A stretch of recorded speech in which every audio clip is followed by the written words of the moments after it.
Olá, sou Marco Antônio Abud, sou médico psiquiatra da Universidade de São Paulo, titulado em neuromodulação. Hoje eu vou falar com vocês de um tema que, infelizmente, é muito prevalente, muito importante na vida de várias famílias, de todas as classes sociais pelo Brasil, que é o tema da dependência química, principalmente de cocaína e de crack.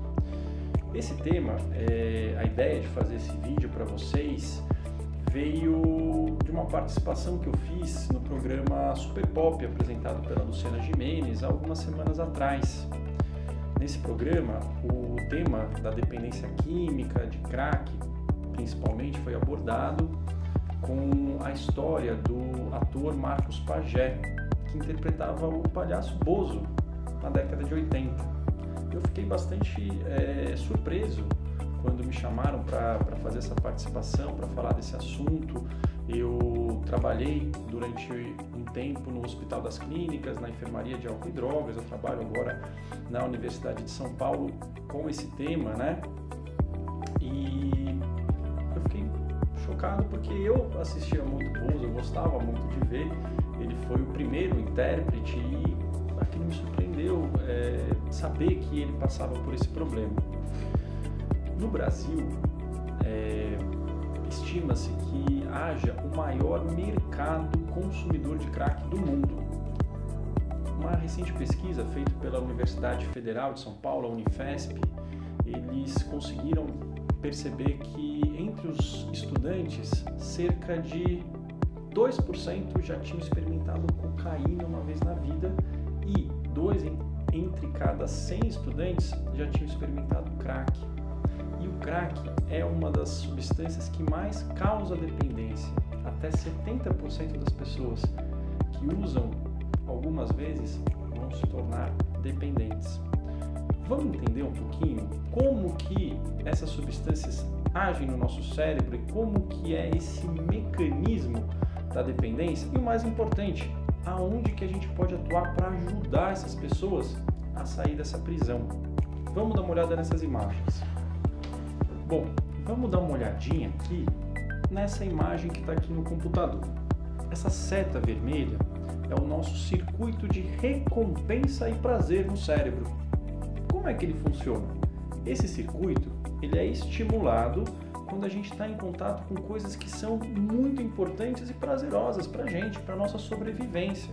Por exemplo, quando estamos com sede, quando estamos com fome, quando nós comemos, quando nós estamos com uma dor muito forte, quando temos frio, é estimulado por desejo sexual, pela libido também. Ou seja, é um circuito muito importante para a nossa sobrevivência, que ele é ativado com coisas prazerosas, fazendo com que a gente busque esse prazer. Olha só o detalhe aqui nessa imagem.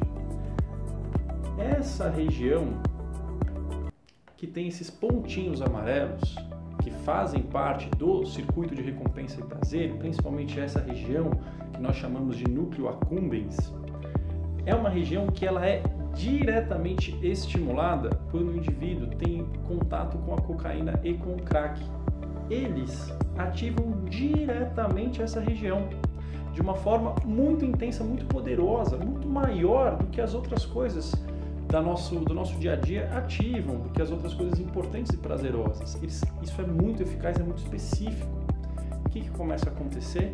O cérebro ele começa a interpretar que essa substância que ativou tanto, que deu tanto prazer, é tão importante quanto as outras coisas da nossa vida. E o cérebro começa a confiar somente nessa substância para ter esse prazer. E o prazer das outras coisas vai diminuindo. Não tem tanta graça, não tem tanto reforço quanto essa ativação direta. Aqui é uma imagem de PET scan que é muito legal, muito ilustrativa. O que a gente observa? Aqui a gente observa a cada minuto como que é o metabolismo do cérebro depois que o indivíduo faz uso de cocaína. Aqui, no primeiro minuto, está aqui o metabolismo normal do cérebro. Terceiro a quarto minuto, a gente vê que começa a ativar aquelas áreas no centro do cérebro relacionadas ao circuito de recompensa e prazer.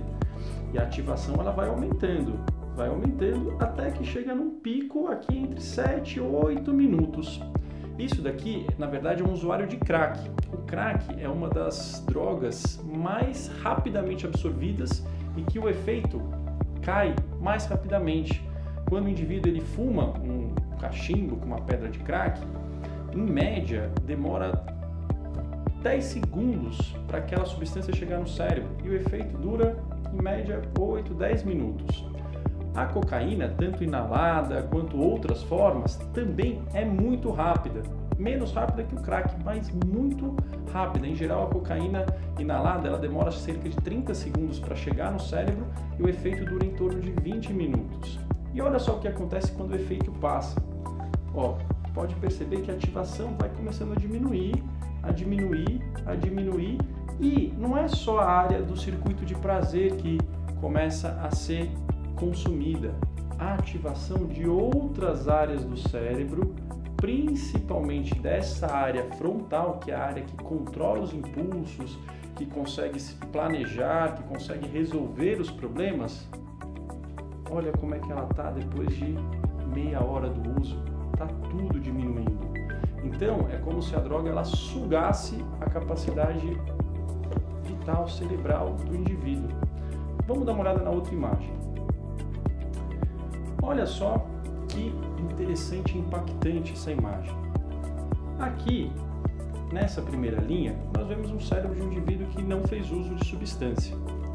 Ele está bastante ativo, bastante funcionante.